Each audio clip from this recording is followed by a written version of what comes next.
Namashreshta manamapi shachiputramatra sarupam shirupam tasya grajamaruparim matarim goshtavatim Radha kundam girivanamoho radhika madhavasam Prapto yasya pratiti kripaya shri kurum tam natosmi Matsamo nasti papama naparadi chakaschana Parihare pilajame kimbruve purushotama Yavatinam yata yuni yunam cha yavata yata Mano biramate tadvan manamam ramate pari Bhumiran Skalita paranam bhumireva valambanam Tvaijata pararanam tvameva sharanam prabho Vikanta Panchaka Radhe Vrindavanadi Shekaranam Ritabahani Kripayani Japadabja Dasya Mayam Pradiyatam. This is the deity of Vishnupriya Devi, who is second wife of Sri Caitanya Mahāprabhu. After Nimai Pandit, at the behest of his mother and the acquiescence of all the elders in the village of Navadvip, was first married to Lakshmi Priya. And when Mahaprabhu went away, when he went away, you can't hear? Hare Krishna. Mahaprabhu, by the urging of his elders and his mother especially, in Navadvip was first married to Lakshmi Priya. And when he went away to what is now East Bengal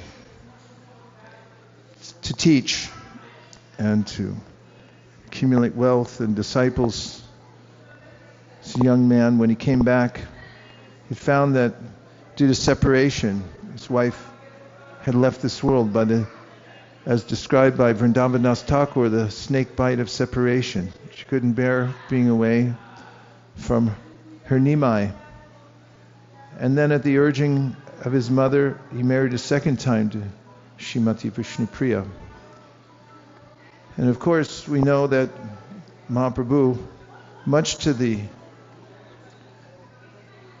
depression of his devotees and everyone in Navadvip, he was the hero of Navadvip, as mentioned in the song we just sang. He was a cynosure of everyone's eyes here. Even after Mahaprabhu took sannyāsa and decamped and left Navadvip, even the atheists were crying. They used to criticize the devotees and saying, who are these people chanting about and why are they worshipping like this? Little did they know that even by the proximity of the beautiful golden avatar of the Lord, their hearts had become so attached that after Mahaprabhu left the town and took sannyās, Mayamragam dayate itsitam anvadavad, as mentioned by Karabhajana Muni in the Srimad Bhagavatam, Tyaktva sadusija repchita raja lakshman dharmishta yavajasaragara ramya. Caitanya Mahāprabhu is described here as Tyaktva sadusya jasa repchita. Everyone's looking for the goddess of fortune. Everyone puts a horse. In America, they put a horseshoe. Or poor rabbits, they take a rabbit's foot. They say that's good luck. And we see that Indians, they put up little insignias of Lakshmi. They put Lakshmi's shoes, like she's going to walk in their house and bring good fortune. So Karabhajana Muni says, Tyaktva sadusya jasa repchita, what even the demigods are searching for. Lakshmi, please come here and bless our house. Mahaprabhu was detached. Tyaktva, he walked away from it. And he used the excuse, Dharmishta Arya, that, well, the devotees were having kirtan at Shiva Sangam. And a haughty Brahmin wanted to get in, but Mahaprabhu and the devotees wouldn't let him in because they only let pure devotees come in. He became so angry and incensed because of his sense of entitlement that the next day, when Nimai Pandit and his acolytes, the Ganges, taking bath, this Brahmin in a furious mood approached him.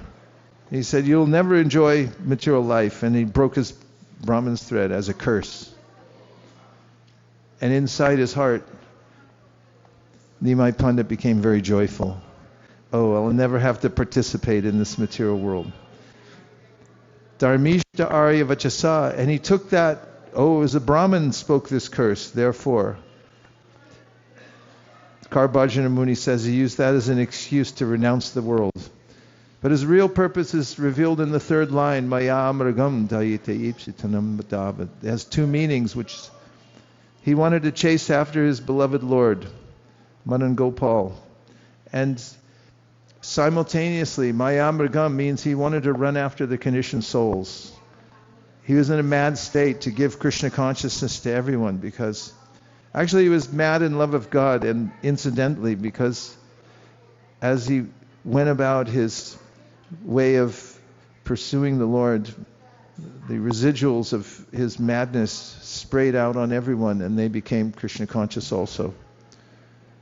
And so here in Navadvip, everyone was worshipping the Lord after he had revealed his divine nature. Devotees were so attached to him, and then he mentioned to 4 of his associates, including Nityananda Prabhu, that I'm going to leave. I'm going to take sannyās. And Nityananda Prabhu was he was incensed. How could you leave Sachi Devi here? She has no husband. You leave her alone. And the other devotees, they were also incredulous. How could you leave? Gadadhar Pandit, who was always submissive in love and service to the Lord, said, "You're the Supreme Personality of Godhead. You'll do as you wish." And that night, as I mentioned before he took sannyās, 2 devotees had come to Sachi Mata's household. One had brought Sridhar a gourd, had grown incidentally on his roof out of the thatch. And he thought, I'll give this to Caitanya Mahāprabhu. And somebody else, another fortunate soul who was unnamed, came there with some milk as an offering. It was later in the evening, and Mahaprabhu thought, I must honor these gifts brought by my devotees. So he asked Sachi Devi to please make this into a preparation. You can boil the gourd in the milk. And he honored that night, and then he laid down to rest. And the next day, when Brahma Muhurta came, he could feel a change in the breathing in his nostrils, that the Muhurta had changed. And feeling that, he rose, touched water, and began to steal out of the house. But Sachi Mata, knowing that he was leaving that morning, was sitting in the doorway, at the threshold of the door. And Nimai again and again beseeched her to please be strong, and that he told her, "You're my life and soul. I've taken birth from your womb."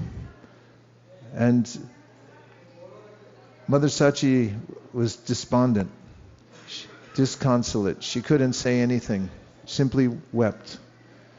And when Mahaprabhu left, and as the sun rose, the other devotees who didn't know he was leaving came to understand that he had gone. And then the weeping started, and it spread throughout Navadvip.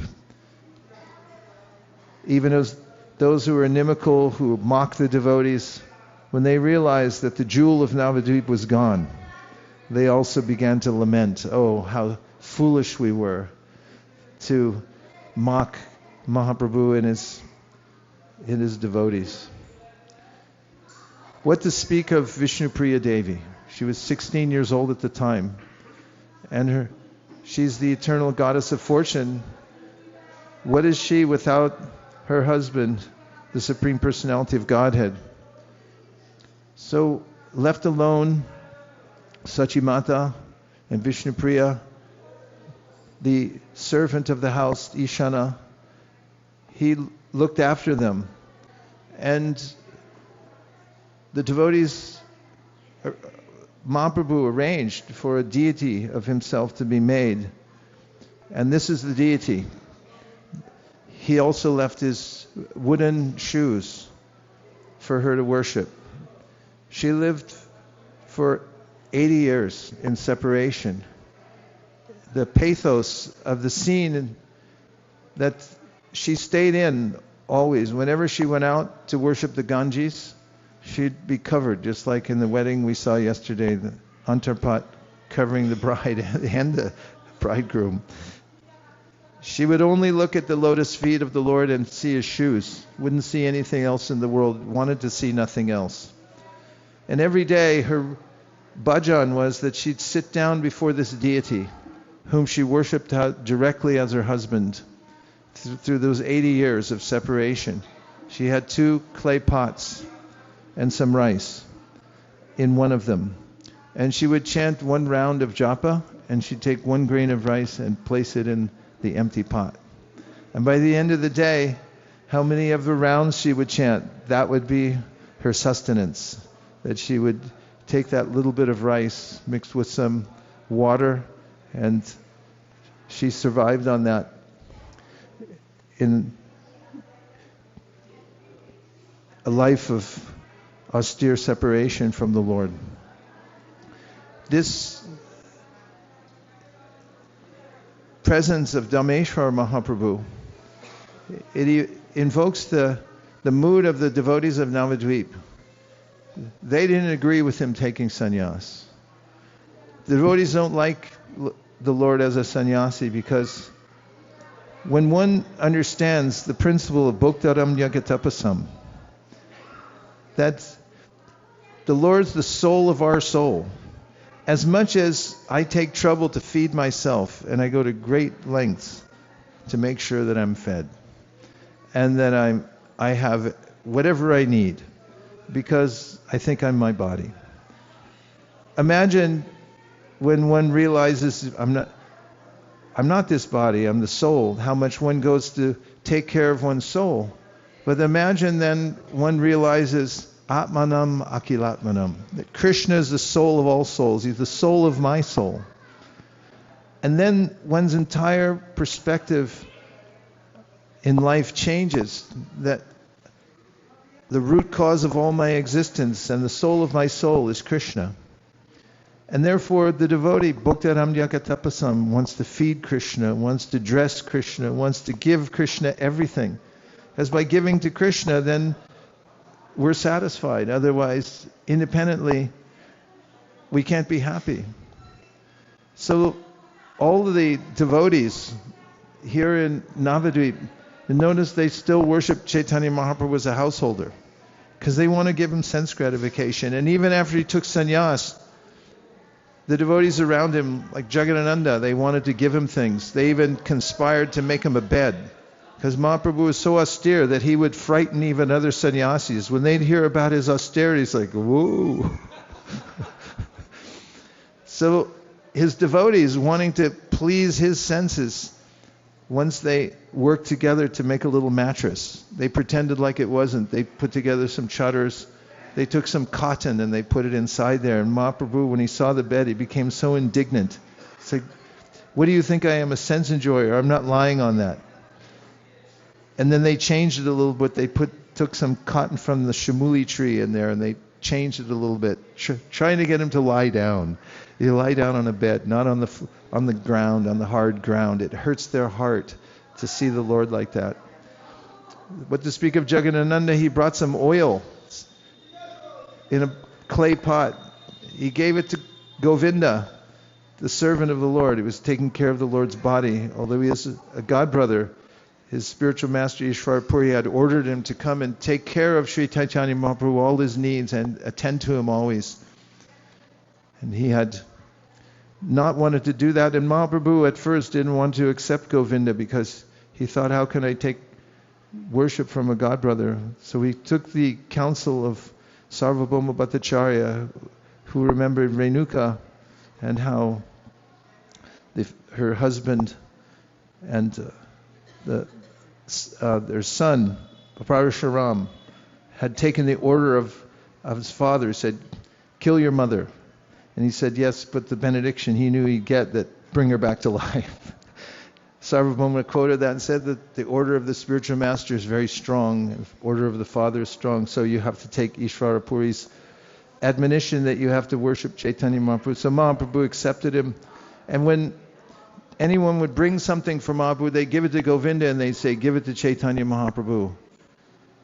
And Jagadananda had brought this first-class scented oil. He said, please, you massage the body of the Lord with this oil. And when Mahaprabhu saw the gift, he said,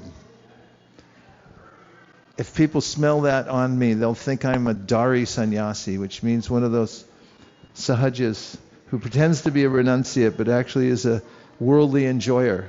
He said, tell him, take it, give it to the temple pujaris, and they can burn it in their lamps. So Govinda took the oil back and gave it to Jagadananda, who then started to pout. And when Mahaprabhu saw him walking in with the oil, he said to Jagadananda in an apologetic way, because he was afraid of his devotees, many of them. He feared that they, out of their love, they may become harsh or angry with him. So he said, yeah, I can't take that oil, and I really appreciate the gift. He said, what gift? I didn't bring any gift of oil. And he took the pot and he smashed it on the ground. And the oil splattered all over the courtyard. And he went into his room and he slammed the door and he locked it from the inside. And Mahaprabhu, after 3 days of Jagadananda fasting inside, he was so worried about his devotee. He then knocked on his door and said, Jagadananda, you come out and I need you to cook for me. So Jagadananda came out and cooked for Mahaprabhu, and then he also wanted to serve Mahaprabhu, so he cooked and he was serving. He was giving him more and more, making him take more prasad and more prasad and more prasad. And Mahaprabhu said, enough. I've satisfied you as much as I can. And in that statement, you can understand this is the mood of the devotees. They're only satisfied when they can satisfy the senses of the Lord.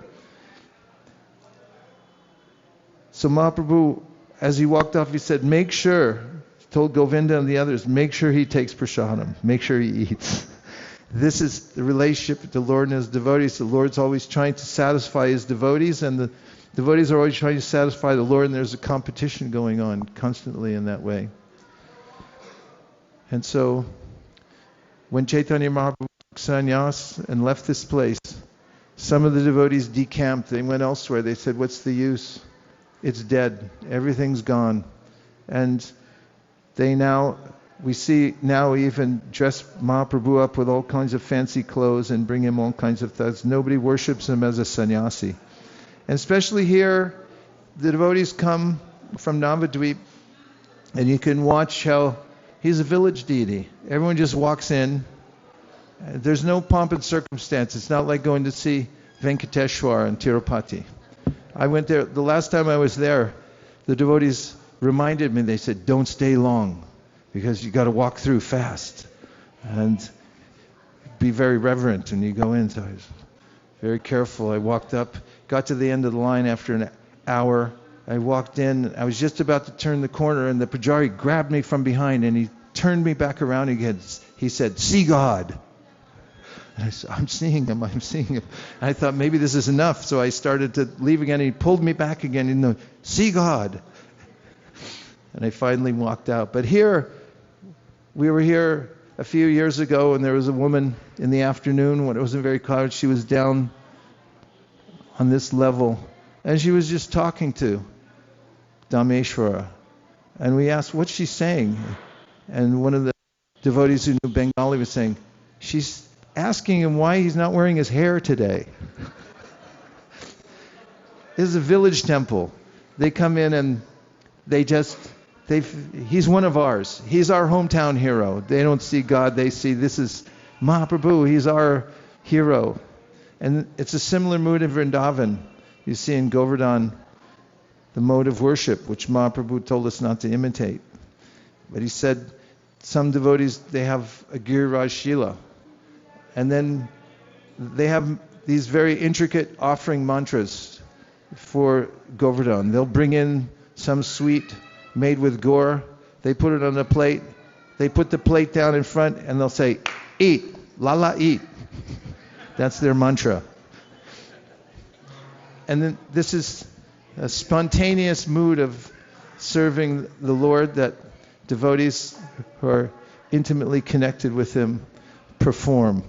And it's mentioned by Kaviraj Goswami in the beginning of the Sri Caitanya Charitamrita. This is what Caitanya Mahāprabhu came to teach. He said there are many kinds of worship of the Lord. In Vaikuntha, Sasra Chirsha Purusha Sasrakta Sahasrabat Sabhuming Vishvatat. And when the hero of Bhagavatamrita, what's his name? Gopakumar came to Vaikuntha and he was wearing Gopa Vesh. And he saw Narayan. He said, "Hey Gopal!"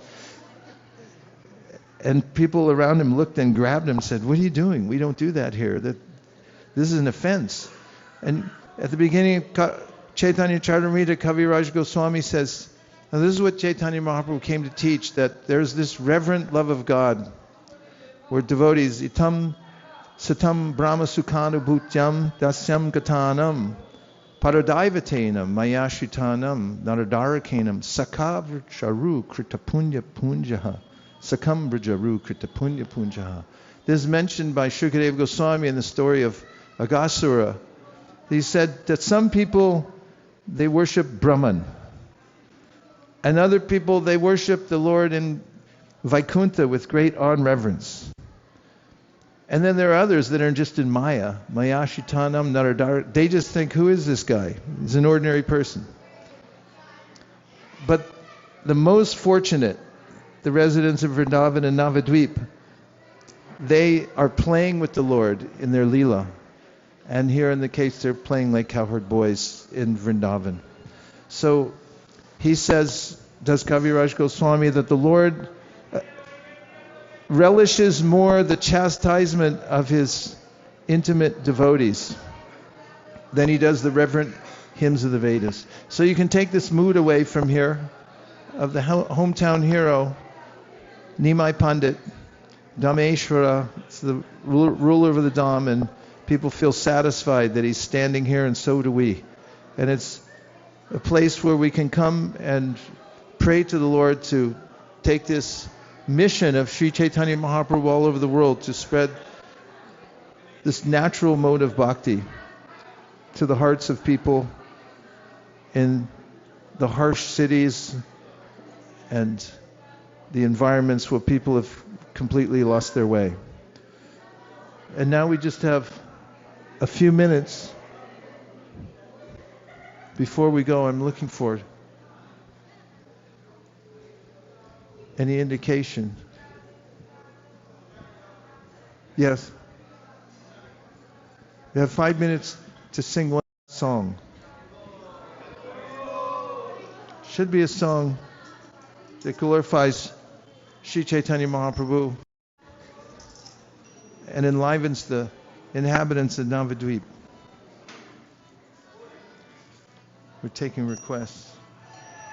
Dear Dhāṁeśvara Mahāprabhu, if you so desire, please let us always remember your lotus feet as we go into the world, because whatever difficulties we have in this world are made easy by remembering you, and whatever it is easy becomes difficult when we forget you. So please give us the power of remembering you always. Thank you for considering our request. Everyone agrees with this prayer in whole or in part, please say Hare Krishna.